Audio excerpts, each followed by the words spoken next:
disappointed in myself. But it's coming. Felt like I could have willed this one, but there's some fast guys in this NFL, man, to tell you the truth. But,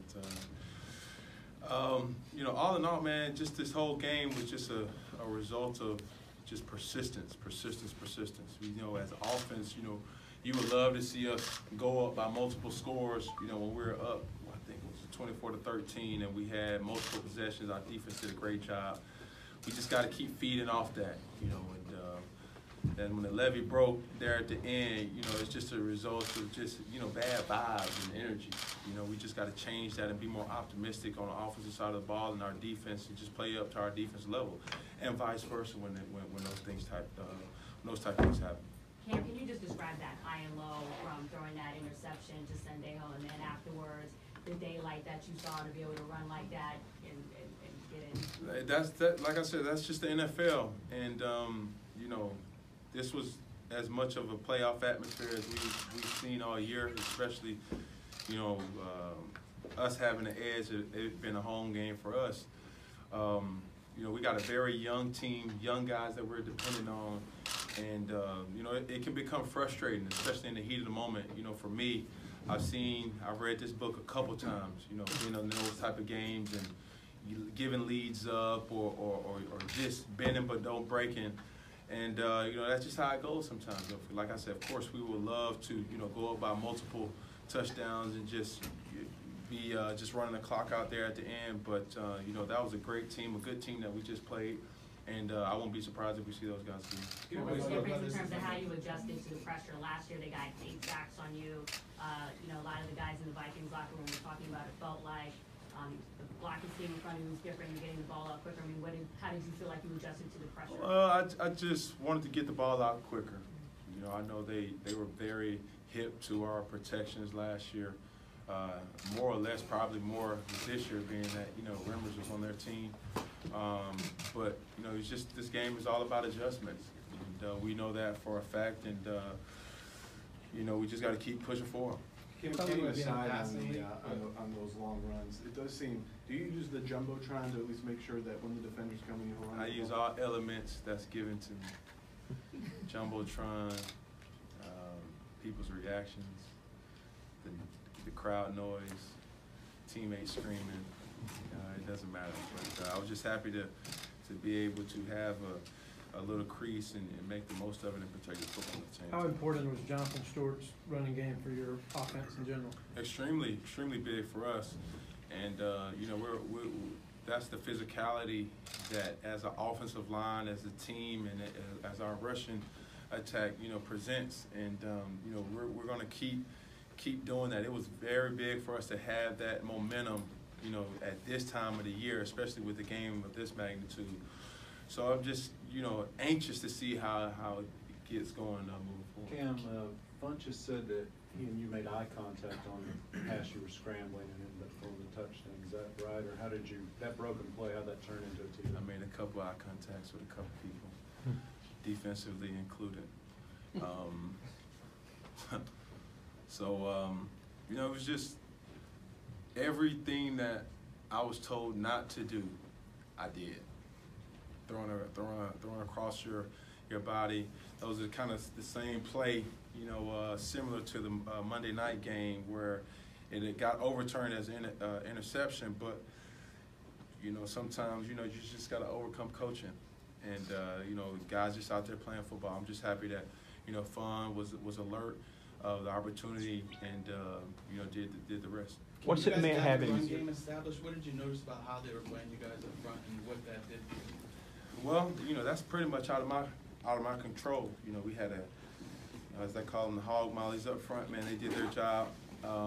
Very physical, and I can't rave about, you know, our offensive line enough. You know, the challenge was set early on in this week, understanding what the task was at hand, going against a great bunch of D linemen. They have a very you know, good variety of size, speed, strength, and, you know, they accepted the challenge. And, you know, we're going to keep, like I said, we're going to keep needing that momentum moving forward. What's it meant having Demir Bird back and getting him involved in the offense? Bud Light was on point today. He had some big catches, you know, especially coming out of halftime. That third down was very key, keeping the focus of the chip pass and, you know, making the most of it with the yak. You know, like I said, just you never know with how the game may shake out. You know, he had a great game this week. You never know who's going to be the person next week. But as I always say, the moment can never be too big for somebody to make a play, and he stepped up. Hey, on the long 60-yard run by Stu right at the beginning of the game, I think Ryan Khalil said you had the ability to check out of that if you wanted to. What did you see out of their look there that you thought looked pretty good? Well, I didn't want to overthink it. You know, especially it's a filling out process. You know, in inside the game, and it was kind of too early to tell. That being one of our base little runs, you know, Stu found a crease, and you know, the rest is history. Cam, knowing what you know about Stewart's personality, to see him stop, turn around, fall back in the end zone, what's that say to you?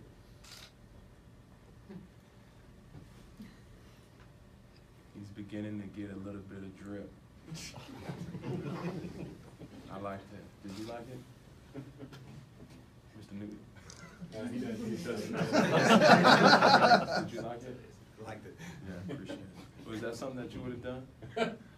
I could have broken my back. Huh? Broken my back. About the 60-yard part. Yeah. Cam, as big as your run was, how important was it to finish off that drive, not settle for a field goal, and really close it out as an offense? Yeah, it was very strategic, though. You know, when I think back, you know, because if I would have scored, they would have had all day timeouts still.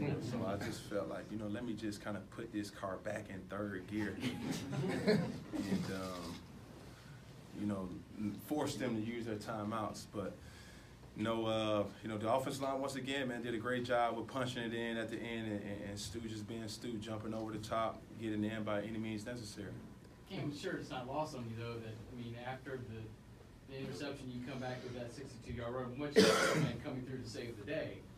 In a lot of ways, what did you see on that play to see that crease? Simple zone read, and like I say, it's a filling out process throughout the whole game that you just have to go about. And I don't think that play would have been there in the first quarter because they did have a plan with trying to eliminate me from the run game. One of the plays I pulled it, I shouldn't have pulled it, and you know, like I said, I just tried to make the most of the opportunity that I got. You know, with C-Mac, Stu, those guys gravitating a lot of attention in the backfield, and you know, we just try to attack the defense with a lot of misdirection things that make them, you know, kind of hesitate. And you know, when that happens, good things for us are good. Cam, Greg Polson said in the locker room that it's fitting for you all in terms of the fact that you always kind of have to fight through things and get the victory and persevere at the end. So can you talk about, in that essence, the prospect, the possibility of possibly rather facing Aaron Rodgers on the same field next week? This is Greg said that. He said something to that effect. Man, it's funny how they get professional behind the cameras, but you know, he wasn't the happiest camper on the sideline. You know, but I'm just happy to get him as well as Khalil back, and you know, words can't even describe that. And I know he didn't have a big game statistically, but for him to just have that presence, you know, is good for him as well as Khalil. But you know, we just trying to get good, you know, winning DNA. You know, finding ways to win games late as we did today. Going against another team that is well in hand of playing 60 minutes of football, you know, not just, you know, when we go up, being sufficient with that. So, you know, Aaron Rodgers specifically, though, you know, just. Well, I'm not playing him. You know, I get to deal with, you know, his roommate, Clay Matthews. Y'all seen that commercial? Yeah. We heard Beyonce was played in the locker room afterwards. Is that becoming a victory anthem for you guys a little bit? That's sauce. You like Beyonce? Wait, Cam, before you go, can you please, can you just explain the get up, the hat, the love, I don't use drip, sauce, swag. I mean, I really, I ain't want to, you know, wear something that everybody done seen a lot. You know, I actually, you know what? Take that back. I'm gonna give credit where credit due.